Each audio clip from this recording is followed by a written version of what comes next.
வணக்கம் குருசாமி ஐயா. இப்ப என்னென்றால் இப்ப இந்த கேள்வி இந்த ஐயப்பன் விரதம் இருக்குத்தான். இப்ப இந்த ஐயப்பன் விரதம் எப்ப இது ஆரம்பிக்குது, இது எத்தனை நாள் இந்த விரதம், அதிண்ட விளக்கங்கள் நாங்கள் ஸ்டெப் பை ஸ்டெப்பா போவோம். நாங்கள் எல்லாருக்கும் தெரியும், நாங்கள் வீடுலேயோ ஊர்லேயோ நாங்கள் ஒரு 48 நாள் ஒரு மண்டலம் மருந்து சாப்பிடுவோம். ஆமாம், அது சாப்பிட்டா தான் ஒரு நாமல் தேற்றிக் கொள்வதற்கு வசதியாக. அதுபோல இந்த மண்டலத்திலும் சரியாக விரதம் இருந்து முறையாக விரதம் இருந்து நான் சொன்னது போல அந்த மாலை அணிந்து விரதம் இருந்து ஆலயத்திலே தொடர்பு கொண்டு ஆலயத்துக்கு வந்து பக்தர்களுடைய குறைகள் எல்லாத்தையும் சுமக்கின்ற ஒரு பொதி மாடு பொதி மாடாக விளங்க வேணும். இந்த மாலை போடுகின்றவர்கள் எல்லாருடைய துன்பங்களையும் சுமக்க வேணும். ஏனென்றால் நான் சுமக்க மாட்டேன், நீ என்னை தொட வேண்டாம், என்னுடைய காலை தொடக்கூடாதுன்னு சொல்லக்கூடாது. ஏனென்றால் அவர்கள் ஐயப்பனுக்கு இந்த கால் ஊடாகத்தான் சக்தி கூடுகிறது என்பது. அதனால இந்த சுவாமிமார்களாக இருக்கின்ற மாலையிட்டவர்களுடைய காலை தொடுவதன் ஊடாக உங்களிடம் இருக்கின்ற அந்த பாவங்கள் புண்ணியங்கள் எல்லாம் அவரிடம் சென்று அவருடாக அங்கு செல்லும். ஆகவே அவற்றை பற்றறுக்கின்ற ஒரு நிலைப்பாட்டிலே இந்த சுவாமி இருக்க வேண்டும். அவற்றை எல்லாம் தாங்கி பிடிக்கிறவர்களாக இருக்க வேண்டும். அவ்வாறு தாங்கி பிடிப்பது என்றால் நவம்பர் மாதம் 16ஆம் தேதியிலிருந்து 41 நாள் குறைந்தது விரதம் இருக்க வேண்டும். அவர் நவம்பர் மாதம் 16ஆம் தேதியிலிருந்து குறைஞ்சது 41 நாள் விரதம் இருக்க வேண்டும். ஆகவே இந்த ஆலயத்திலே நவம்பர் மாதம் 16ஆம் தேதி, அதாவது கார்த்திகை 1ஆம் தேதி கரிநாளாக வரும். அந்த கார்த்திகை 1ஆம் தேதி தான் எம்பெருமான் அனுக்கிரகத்துக்கு தயாரான நாள் என்று சொல்லப்படுவார். அந்த நாள் தான் இவர் இருமுடியை சுமந்து தகப்பன் கட்டி கொடுக்க கொண்டு போனது புலிகோட்டைக்கு. அதன் காரணத்தினால கார்த்திகை 1ஆம் தேதியை ஆரம்ப நாளாக எடுத்து தொடர்ந்து டிசம்பர் மாதம் 25ஆம் தேதி இங்கு அந்த விரதத்துக்கு ஒரு முத்தாப்பு வைக்கிறது போல சுவாமிமார்கள் இங்கு எல்லாரும் விரதம் பிடிப்பதற்கு முடியாமல் இருக்கும் என்றால் பெற்றோர்கள் தங்களுடைய 2 பிள்ளைகள் இருப்பினும் 2 பிள்ளை இந்த விரதத்தில் இருப்பினும் 2 பிள்ளை இருக்கும் மாறாக இருக்கும். ஆகவே அவர்களுக்கு பயந்து அவர்களுக்கு உரிய கடமையை செய்ய வேண்டும். ஆகவே அந்த பெற்றோர் இந்த விரதத்துக்கு முற்பட வேண்டும். ஆகவே அவர்களுக்கு எல்லாரும் வந்து நெய் நிரப்புவதற்கு தாங்கள் விரதம் இருக்காவிட்டாலும் ஒரு கிழமையாவது அவர்கள் சைவமாக இருந்து வந்து தங்களுடைய வேண்டுதல்களை இந்த ஒரு துளி நெய்யாக இந்த விரதம் இருக்கின்ற சுவாமிமாருடைய தேங்காயிலே விட வேண்டும். அந்த தேங்காய் என்று சொல்லப்படுகின்றது நம்முடைய இதயம். எங்களுடைய இதயத்தை இறைவனுக்கு கொடுக்கிறோம். அதுபோல அந்த இதயமாகிய அந்த தேங்காய்க்குள்ள உங்களை போல எல்லாரும் தங்களுடைய வேண்டுதல்கள், தன்னுடைய பிள்ளைக்கு கல்யாணமாகணும், தன்னுடைய பிள்ளைக்கு பிள்ளை பிறக்க வேணும், தன்னுடைய பிள்ளைக்கு வேலை கிடைக்கணும், என்னுடைய பிள்ளை மனநோயாளியாக இருக்கக்கூடாது, இப்படி பல துன்பங்கள். அந்த துன்பங்களை எல்லாம் மனதிலே நினைத்து கொண்டு வந்து ஒரு துளியாக நெய்யாக விட்டு கொடுத்து விட்டார். இவர்கள் அவற்றை சுமந்து 18 படி என்ற பொழுது அந்த சுவாமிமார்களுக்கு இருக்கின்ற தங்களுடைய பாவங்களும் மெல்ல மெல்ல மெல்ல கரைஞ்சு 18 படியிலுமே கரைந்து அங்கு சென்று ஆண்டவனுடைய சன்னிதானத்துக்கு மேல போயிடலாம். கிட்ட போயிடலாம். உள்ளுக்கு கோயிலா இருக்கிற கோயிலுக்கு மேலே மாலையிட்டா தான் போகலாம். அப்படியே போய் எம்பெருமானு கிட்ட இருந்து தன்னுடையதை வேண்டிக் கொள்ளலாம். எனக்கு நெய் விட்டு எல்லாரும் அப்ளிகேஷன் தந்திருக்கீங்க, இதைகளை நீங்களே பாரம் எடுக்க வேண்டும் என்று சொல்லி அதிலே கும்பிட்டு வந்து அந்த தேங்காயை உடைப்பார்கள். உடைத்து அந்த தேங்காயை ஹோமகுண்டத்துக்கு போடுவார்கள்.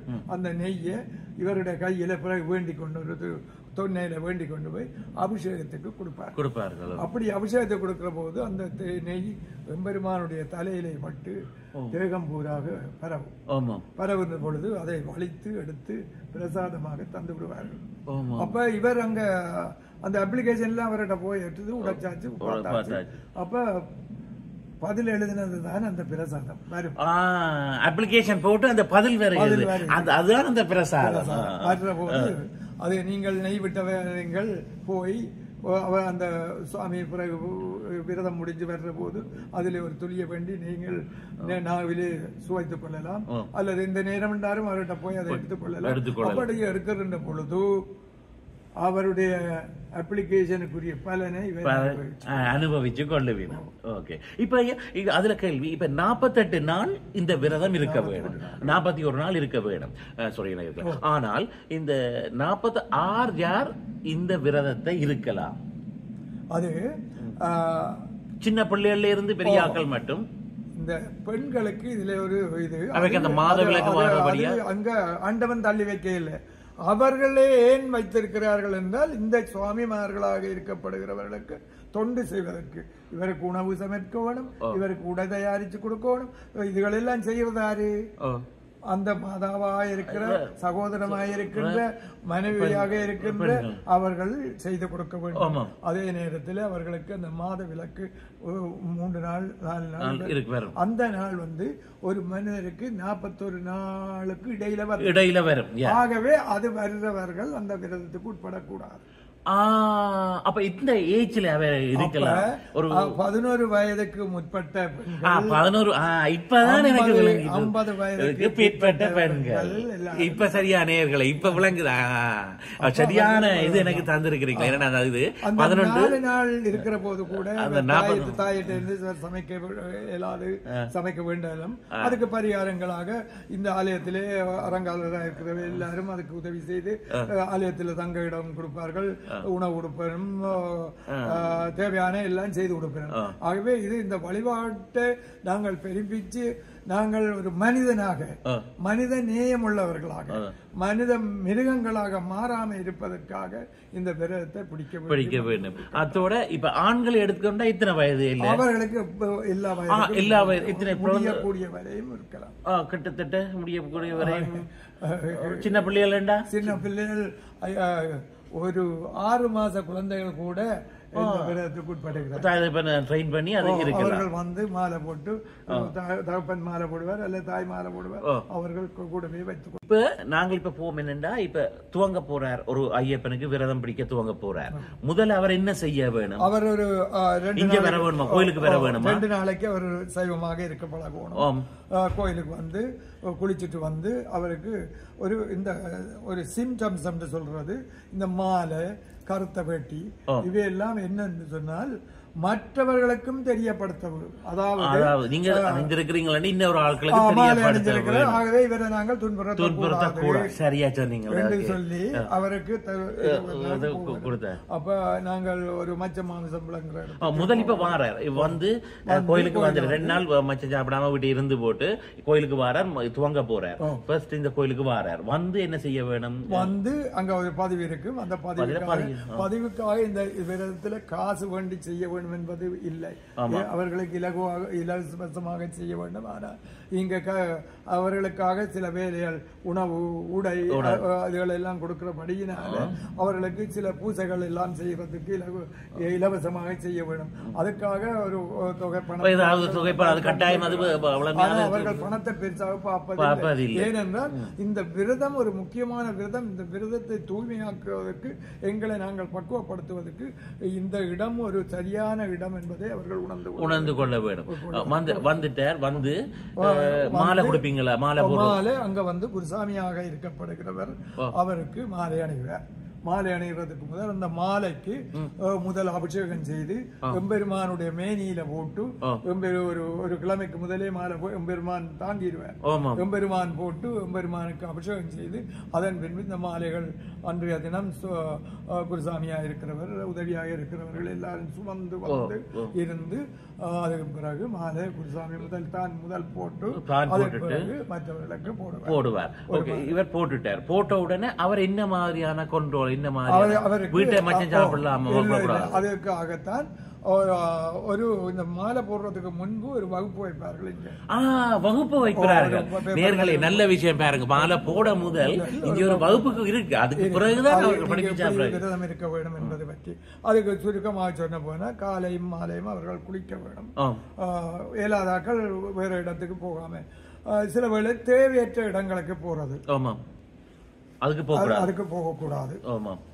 சும்மா இந்த கசினோ அது அந்த இந்த தேவையில்லாத இடங்களுக்கு போய் சுத்திட்டு வாரது அப்படிலாம் இந்த பிள்ளைகள் எல்லாம் வந்து பள்ளிக்கூடம் படிக்கிற சுத்துவினும் இந்த மாலை போட்டா ஒரு தரம் போகாய். 100% இந்த விரதத்தை சரியாக கை கொள்கிறார்கள். 100% பார்க்க முடியாவிட்டாலும் பழைய சுவாமிமார்கள் எல்லாரையும் கண்காணிச்சு கொண்டிருப்பார்கள். அப்ப காலமே பின்னேரம் குளிக்க வேணும். குளித்தது உடனே சுவாமிக்கு பக்கத்துல விபூதி பூசி சுவாமிக்கு ஏதாவது ஒரு நைவேத்தியம், அதாவது கற்கண்டோ ஏதாவது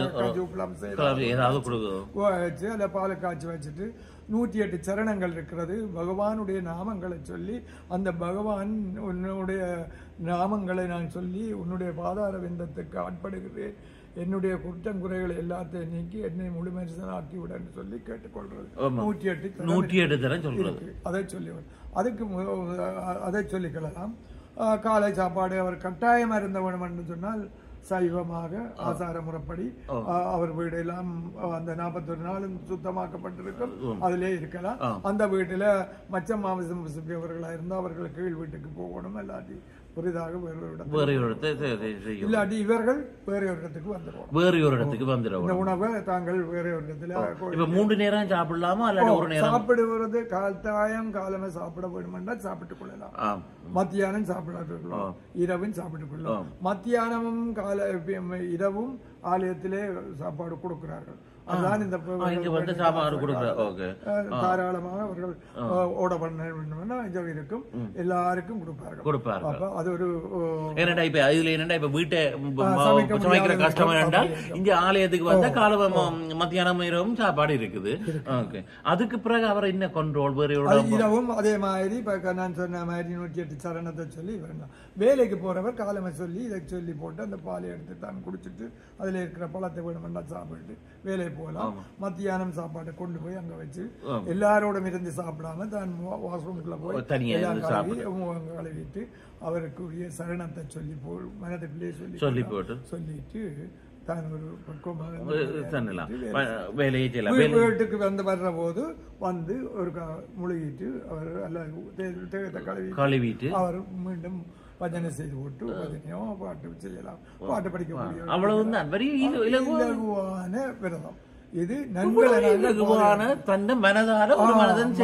மனதை நாங்கள் கண்ட்ரோல் பண்றதுக்காக விதிக்கப்பட்டிருக்கிறது. இது இப்ப என்ன கேள்வி என்னண்டா, இப்ப அந்த மாலை போட்டவர் பெண்கள முகத்தை பார்க்க கூடாது, மற்றது தீய இதுகளை பார்க்க கூடாது, அதுதான் அது கணவன் மனைவியாக இருக்கக்கூடாது, அந்த அதுகளை பற்றி ஒரு விளக்கம் அதுகள் இருக்கக்கூடாது. ஏனென்றால் புலனுகர்வுகளுக்கு நாங்கள் சென்றோம் சொன்னால் அதிலே அந்த 41 நாளும் அது ஒரு சின்ன பெரிய வேலை இல்ல, மனம் ஒருநிலைப்படுத்துவதற்கு எங்களுக்கு சாதகமா இருக்கும். ஓகே, இப்ப இவர் மாலை போட்டுட்டார், வீட்டை இருக்கிறார், இவர் மாத்திரம் தான் மாலை போட்டிருக்கிறார், மற்ற ஆக்கள் அதை போட இல்லை. இப்ப காலம் எழும்பி வந்த உடனே யாராவது மாலை போடாத ஆக்களை முழிக்கலாமா? அதுல ஒரு தப்பும் இல்லை. தாயில முடிக்க கேள்வி இருந்தது. வயது போனவர்கள் தெய்வங்களாக இருக்கிறவர்கள் அவர்களை கும்பிடலாம். இப்ப பிள்ளை இருக்குது, இப்ப மகள் இருக்கா, அந்த ஏஜ் வந்து 3 நாள் இருந்தா கொஞ்சம் அவருக்கு வேணுமெண்டா வேற கார்லயே இல்லாட்டி வேற எங்க அதை மாத்திரம் தவித்து கொண்டு இருக்கிறது நல்லது. ஏன்னா உங்களுக்கு தெரியும், நம்ம ஊர்ல எல்லாம் இந்த 3 நாள் வருகிற நாளையில ஒரு கரியை எடுத்து கீறி வைப்பிடும். அவதான் இருந்து கொண்டு உங்களுக்கு தெரியாம இருக்கலாம், உங்களுக்கு முந்தியோர்களுக்கு அவை ஒரு புறம்பாக ஒரு இடத்துல இருப்பினும் அந்த கரியால கீறி அந்த கரியமில வாயு அவர்களுடைய இருக்கிற அந்த இதுகளை இஞ்சால கடத்தாது. அது மாதிரி வைக்கல் பொரிய போட்டு கொடுக்கணும். அதெல்லாம் பழைய காலத்தில் இருந்த விஞ்ஞான முறைக்கு அந்த இதுகள் எல்லாம் இதுல சேர்ந்தால் சில வேளையில் இந்த விரதத்தை குழப்பம் தன் மேல குழப்பக்கூடிய காரணமாக